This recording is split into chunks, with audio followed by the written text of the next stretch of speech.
As a gang stalked victim, I don't even know. I don't think mine was. Well, I guess there were times when they wanted me to see them. That was like a long time ago. I don't think the newer case is what they.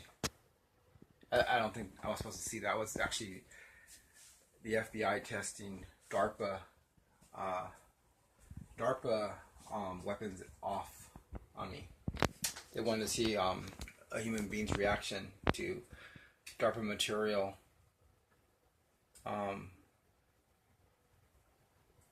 being that loose in your house and some really crazy stuff.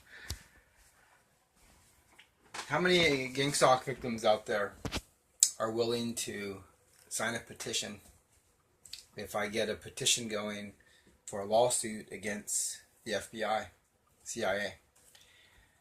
That's the first question. Second question. Well, first we have to get together as a group and confront the FBI and ask them a question. Are you guys aware of gang stalking?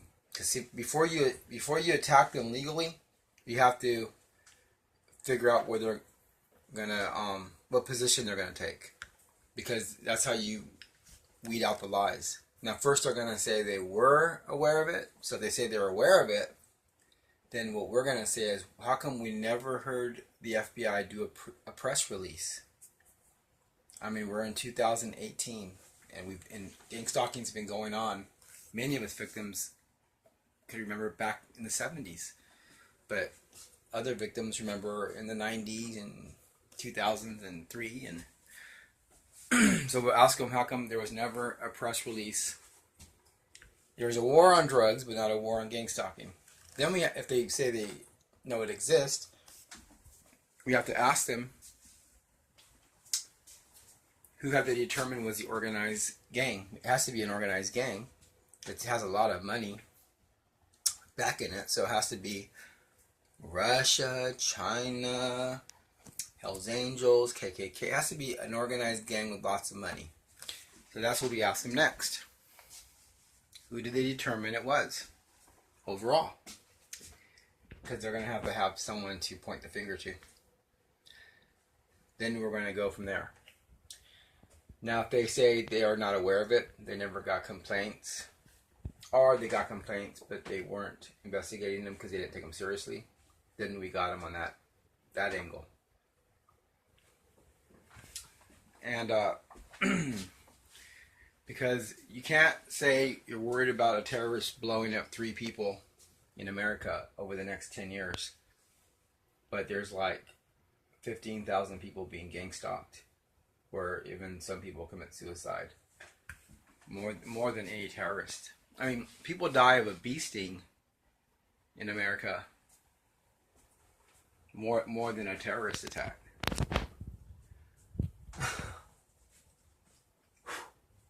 So that's the first plan of action. Then we get a petition going, a lawsuit.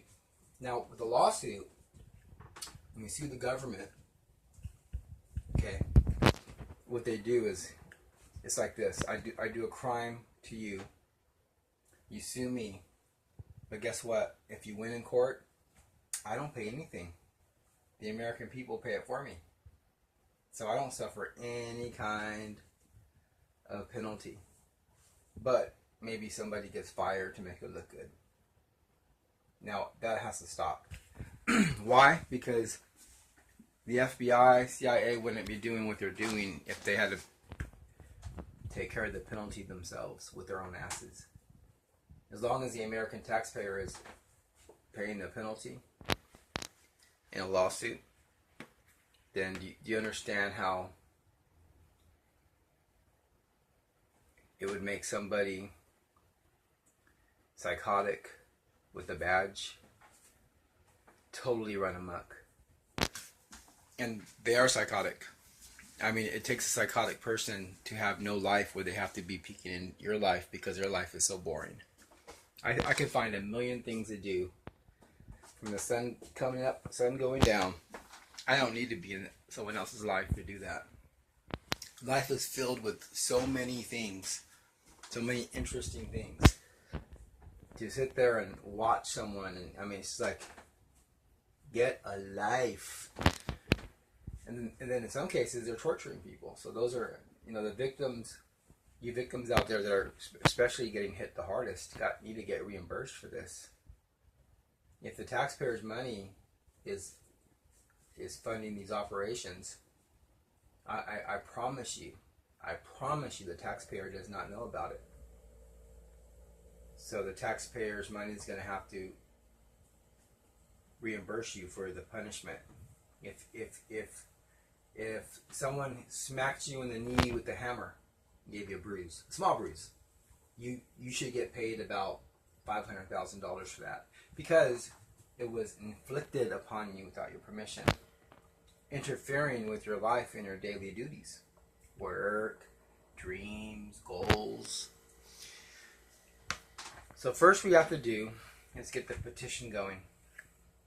Get all TIs to sign it. Then we got to question the FBI, approach them as a group, and find out what is going to be their story. We love fiction, but we're not going to Stephen King this time. We're going straight to the FBI for the biggest fiction tales that money could buy. Then we proceed with a lawsuit. However, with a lawsuit, we have to get aggressive with the American people and let them know that the economy is crashing, yet the FBI is spending money that we don't really have, billions of dollars, in black ops programs to violate the Constitution and violate human rights. People need to lose their jobs. Some people need to go to prison for it. And we need to put good folks in their positions. We need police officers and we need FBI agents. But we need the kind that we see in the movies. The good kind. The kind that we see in Hollywood. The kind that investigate crimes. The kind that care about law and order. The kind that cares about the Constitution more than violating someone's rights. Freedom has to come first. Then the law. I don't want to be a victim, but I'll tell you something. If I was a victim and investigating this somehow violated someone's Constitution, I'd rather be the victim. I just believe that freedom has to come first. Freedom has to come first, then law. But when law is gang stalking a person, can you see where the freedom is being stolen away from them? So, anyways, I don't know about the last round. I have to look into it. But we have to get a petition going. This year, 2018, will be the year for gang stalking to reach the main media. There's two things that we have to destroy to get safety back and security. You have to stop the criminals inside the law that are running the police stations and the FBI, in other words. And we have to crack down on the main media false news narrative. As long as the main media is going to do cover-ups that are allowing innocent people to be murdered, then we have to take the initiative with our own personal power and stop these creeps from doing what they're doing.